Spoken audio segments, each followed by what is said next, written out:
안녕하세요. 몇 년 전부터 저에게 있었던 복잡한 사건에 대해서 말씀드리고자 합니다. 저는 지금으로부터 정확히 3년 전 친구들과 나이트클럽에 가서 아주 경이로운 한 사람을 만나게 됩니다. 바로 나이트클럽에서 열심히 춤을 추고 있는 한 여자였죠. 3년 전 이맘때쯤이라는 걸 정확히 기억하고 있는 이유는 그때 그 일이 저에게는 너무나도 행복했던 기억이기 때문입니다. 그녀는 친구들과 함께 온 것으로 보였는데 유독 빛나던 그녀의 모습을 오랫동안 지켜보면서 다른 남자와 춤을 추고 부킹까지 하는 모습까지 훔쳐봤습니다. 웨이터들에게 이리저리 끌려다니는 그 매력적인 여자의 모습이었지만 조금 느낌이 달랐던 부분은 굉장히 노련하게 보였다거나 할까요? 한 번쯤 친구들과 일탈을 하기 위해서 온 것이 아닌 적극적으로 웨이터들에게 끌려다니며 부킹하는 모습이나 남자들과 춤을 추며 진심으로 즐기는 모습을 봤습니다. 그때는 그런 그녀가 화끈해 보여서 좋았고 욕심이 났어요. 저는 그런 그녀를 보면서 친구들과 함께 테이블에 앉아 술을 마시고 있었습니다.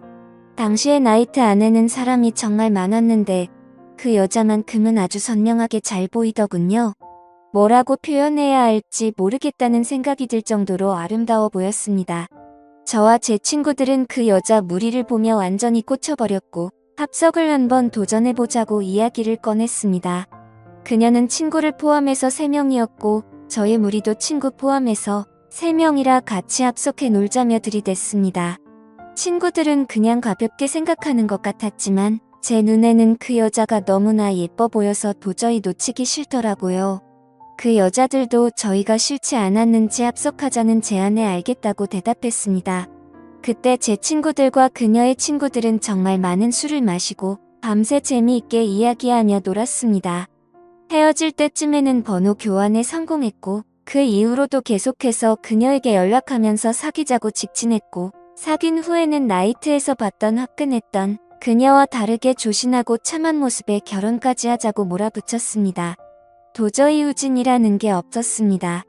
그녀만 생각하면 제 안에 있는 피가 끓어오르는 기분이었고 오직 직진밖에 할 수 없었죠. 저희는 그렇게 뜨겁게 사랑했고 결국 깊은 사이가 될 수 있었습니다. 저는 그때도 친구들과 어쩌다 한번 가보게 된 것이고 평소에는 나이트 클럽을 가지 않는 스타일입니다. 그러나 제 아내는 노는 걸 워낙에 좋아해서 그런지 나이트를 자주 가고 싶어하는 여자였습니다. 처음 그녀를 나이트에서 봤을 때부터 그 노련함이나 잘 노는 분위기가 심상치 않았는데 역시나 그렇게 노는 걸 어마어마하게 좋아하는 사람이더군요. 주변 사람들은 나이트 클럽 좋아하는 여자랑 결혼하는 건 좀 그렇다며 굳고 반대를 하는 분들도 많았습니다. 당장에는 문제가 안 되지만 나중에 그런 것 때문에 반드시 문제가 생긴다면서 말이죠. 하지만 저는 그녀를 좋아하는 마음에 결혼까지 추진하는 과정을 멈출 수 없었고 그런 아내의 모습까지 좋아서 결국 결혼까지 했습니다. 그리고 나이트 클럽에 좀 가면 어떻습니까? 나이트에 간다는 것 자체가 바람이라고 볼 수도 없는 것이고 알아서 조심하면서 놀면 되지 않겠냐고 안일하게 생각했습니다. 솔직히 말씀드리면 저도 과거가 그다지 깨끗하지만은 않은 편이니까 말이죠. 솔직히 털어서 언제 안 나는 사람은 없는 거 아니겠습니까? 취미가 무엇이냐에 따른 차일 뿐이지 나이트에 가면 사고치고 나이트 안 가고 다른 모임 나가면 사고 안 칩니까? 산악 모임에만 나가도 불륜이 천지라고 하는데 그렇다고 사람이 집에만 처박혀서 살 수도 없는 노릇이잖아요. 아무튼 저는 이런 생각을 가지고 그녀와 결국 결혼을 했고 1년 만에 예쁜 딸을 낳아 키우고 있었습니다. 결혼 후 아내는 가정과 육아를 성실하게 돌봤습니다. 저도 열심히 돈을 벌어 아내에게 가져다 주었습니다. 회사 일로 바쁘긴 했으나 아내가 이해해 주리라 믿었습니다. 아내는 산후 우울증과 육아 스트레스로 힘들어하긴 했으나 그럴 때마다 나이트 클럽 좀 다녀오면 안 되냐고 물었습니다. 가서 미친 듯이 흔들고 가볍게 몇 장 걸치면 답답했던 마음이 뻥 뚫릴 것 같다고요. 저는 몰래 가지 않고 남편인 저에게 허락을 구해줘 고맙다고 했지요. 그때 나이트에서 만났던 친구들과 간다기에 저는 가라고 했습니다. 솔직히 말해 뭔 짓을 할 여자는 어떻게 막아도 하고 안 할 여자는 남자들이 많은 나이트 클럽에 던져놔도 안 합니다. 그리고 부부 사이에는 믿음이라는 게 중요한 만큼 육아에 지친 아내를 배려하고자 했습니다. 그리고 제 아내는 어디 가서 사고 칠 만한 사람이라고 생각을 하지 않았거든요.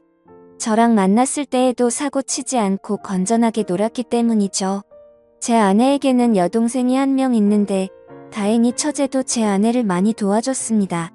결혼 후에 임신한 아내를 옆에서 많이 돌봐주고 출산 후에도 든든한 지원군이 돼주는 처제가 참 고맙기는 하지만 사실 이 처제가 처가 되기에서는 고민 그 자체였습니다.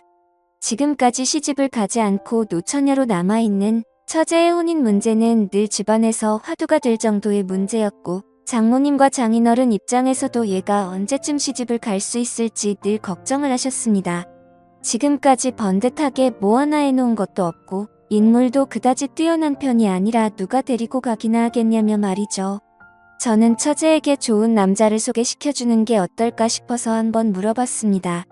그러자 처제는 자기는 원래 결혼을 하지 않고 살고 싶었는데 언니가 애 낳고 행복하게 살고 있는 모습을 보니까 자기도 요즘에는 너무 결혼이 하고 싶어졌다며 결혼하고 싶은 생각이 조금씩 들기 시작한다고 했습니다. 그래서 저는 처제에게 친한 친구를 소개해 주었습니다. 하지만 처제는 생각보다 굉장히 숙맥이라서 태어나서 남자도 한 번 사귀지 않았고 나이트클럽조차도 가본 적이 없는 사람이었습니다. 제 아내와는 완전 반대였죠. 처음엔 처제가 내숭을 부린다고 생각했는데 알고 보니 32살이라는 지금 나이까지 공부만 하고 살았다네요. 취업 후에는 집과 회사만 오갔고요. 제 친구를 소개시켜준 후에 한 달 정도가 지났을 때쯤에 문득 이 사실이 생각나서 처제에게 물어봤습니다. 제가 소개시켜줘 놓고도 그 사실을 까먹고 신경을 쓰지 않고 있었거든요. 그래서 제 친구랑은 요즘에 어떻게 되고 있냐고 물어보니 처제는 제 친구가 너무나 마음에 들어서 몇 번 만나다가 본격적으로 연인 관계로 만나자는 식으로 말했고 그렇게 본격적으로 연애를 했다고 하더라고요. 근데 문제는 사귄 지 2주 만에 헤어졌다는 겁니다.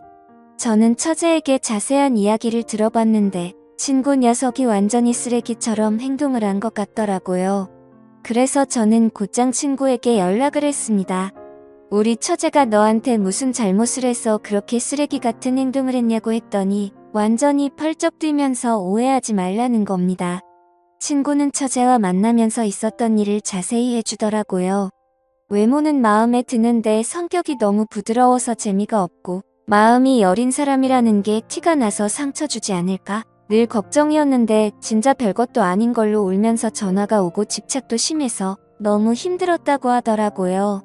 연락이 1시간만 안 돼도 바로 전화가 오고 어떤 날에는 자고 일어났더니 전화가 20통 넘게 와 있고 지금 뭐하냐 누구랑 있는데 답장을 안 보내냐면서 소리를 지르기도 한다는 겁니다.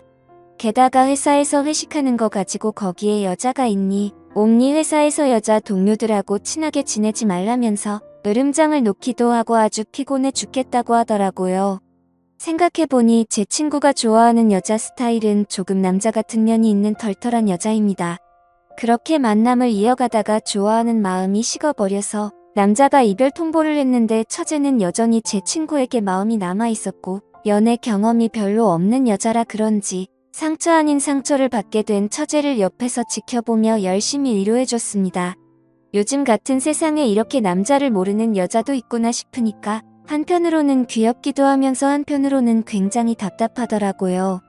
전혀 쿨하지 못한 처제를 보니 참 피곤한 성격이라는 생각이 들었고 왜 지금까지 남자들을 만나지 않고 사는지 훤히 보이는 느낌이라고 할까요? 그래서 참 답답했습니다. 근데 진짜 문제는 소심한 처제가 아니라 그걸로 난리를 치는 장모님이었습니다. 장모님이 저에게 전화해서는 어떤 놈을 소개해줬기에 자기 둘째 딸이 요즘 이렇게 침을 하냐며 저보고 책임을 지라고 큰 소리를 치는 겁니다.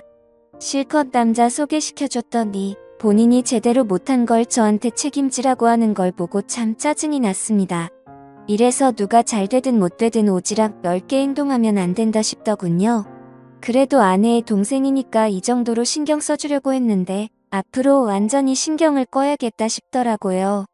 장모님께도 자초지종을 말씀드리고 우울한 처제를 위로하고 달래주기 위해 오랜만에 저녁이나 먹자고 했습니다. 오늘은 형부인 제가 금액에 상관없이 무조건 맛있는 걸 쏘겠다고 하면서요. 처제는 탐탁치 않게 여겼으나 제가 뭘 잘못한 것도 아니니까 딱히 눈치 보지 않고 그녀의 팔목을 붙잡고 여기저기 데리고 다니며 기분 전환을 시켜줬습니다. 저는 처제와 바다에 드라이브 가서 밤 공기를 맞으면서 좀 걷다가 근처의 포장마차에서 꼼장어도 먹고 강가에 앉아 맥주캔을 마시면서 많은 이야기를 나누었습니다. 저희는 깔깔거리며 웃고 속에 있는 깊은 이야기를 나눴죠. 밤 공기는 참 차갑고 한편으로는 참 따뜻했습니다. 그렇게 처제는 이제 좀 괜찮아졌다면서 신경 쓰지 말라고 하더군요. 마음에 드는 남자한테 차이니까 괜히 서글펐다면서 신경 쓰게 해서 미안하다는 말을 하더군요. 그 이후로 이제 좀 평화로운 날이 오나 싶었는데 갑자기 엉뚱한 곳에서 문제가 터졌습니다. 그 문제의 원인은 제 아내였어요. 아내가 나이트클럽에서 만났다는 남자가 한 명 있는데 그 남자와 3개월째 연락을 주고받았다는 걸 제가 알게 된 겁니다. 우연히 아내의 핸드폰을 보고선 이런 사실을 알게 된 것이죠. 원래 남의 핸드폰은 잘 훔쳐보는 스타일이 아닌데 자꾸만 늦은 밤에 문자가 왔다는 진동이 자주 울려서 안 그래도 이상하다 싶었는데 이때다 싶어서 보게 된 것이었습니다. 전부터 이상하다는 생각은 했으나 그럴 때마다 아내는 친구에게서 온 문자라며 거짓말을 했었거든요. 그런데 그게 알고 보니 남자였고 그냥 남자도 아니고 믿고 가라고 놔둔 나이트클럽에서 만난 남자였다는 사실에 너무 화가 났습니다. 사람에 대한 배신감이 느껴진다거나 할까요? 그렇다고 그 자리에서 아내에게 뭐라 말할 수도 없었습니다. 문자의 내용을 봤을 때 불륜이라고 판단하기는 어려운 수준이라서 제가 아내를 지적하기에 참으로 애매했거든요. 가볍게 안부나 묻는 정도라서 말입니다. 어쨌든 며칠 동안 지켜보면서 결정적인 증거를 잡으려고 했으나 그럴 때마다 아내는 뭔가를 눈치챘는지 휴대폰도 보지 않고 매우 조심히 행동하기 시작했습니다. 저는 이를 어디야 소연할 곳도 없고 너무나 답답해서 처제에게 털어놓았습니다. 처제는 자기가 언니를 잘 살펴볼 테니 걱정하지 말라고 하더군요. 그때부터였을까요? 저는 처제와 부쩍 어울려 다니며 그녀에게 힘든 마음을 많이 기댔습니다. 보통 때 같으면 집에 언제 들어와라며 밖에 있는 저를 재촉하던 아내였는데 마음이 식었는지 서방이 밖에서 뭐라건 요즘 관심이 없었지요. 저는 아내가 저에게 질투해주기를 바랐지만 아내는 저에게 관심도 없고 뭐가 좋은지 핸드폰만 보면 미소를 짓더군요. 마치 사랑에 빠진 여자처럼 보였습니다. 정말 어이가 없었습니다. 누군가와 문자만 한참을 주고받았는데 100% 그 남자라는 쪽이 오더라고요. 저는 화가 나서 아내의 핸드폰을 빼앗아 지금 문자를 주고받은 이 자식이 누구냐고 따졌습니다. 아내는 숨기지 않고 당당하게 나이트에서 만난 남자이고 가볍게 문자만 주고받은 사이라고 말하더군요. 저는 그게 지금 자랑이냐며 당장 이 자식 번호를 지우라고 말했더니 마음속에 답답한 것들도 솔직하게 이야기할 수 있는 친구라며 가만히 놔두라는 겁니다. 너무도 철없고 당당한 아내의 모습에 저는 화가 치밀어 올랐고 죄책감이나 미안함은 전혀 없는 건지 싸가지 없는 아내의 모습에 화가 나서 휴대폰을 던져서 부숴버렸습니다. 아내는 이게 지금 뭐하는 짓이냐며 놀라워했지만 저는 앞으로 생활비도 그 남자한테서 받으라며 생활비 통장에 있는 돈을 제 계좌로 모두 보내버렸습니다. 그러자 아내가 화를 내며 내가 나한테 신경을 썼으면 얼마나 썼냐고 화를 내며 울기 시작했습니다. 잘못은 자기가 해놓고 자기가 먼저 눈물을 흘리는 어처구니 없는 경우였죠. 그래서 저는 당당하게 말했습니다. 앞으로 두고 보라고 내가 너한테 해준 게 뭔지 서서히 알게 될 거라고 했습니다. 저는 그녀를 위해서 하던 집안일도 일절하지 않고 생활비도 보내지 않고 잠자리도 함께 들지 않았습니다. 그녀에게 해주던 모든 경제적 지원과 평소에 베풀던 배려들을 모두 끊어버렸습니다.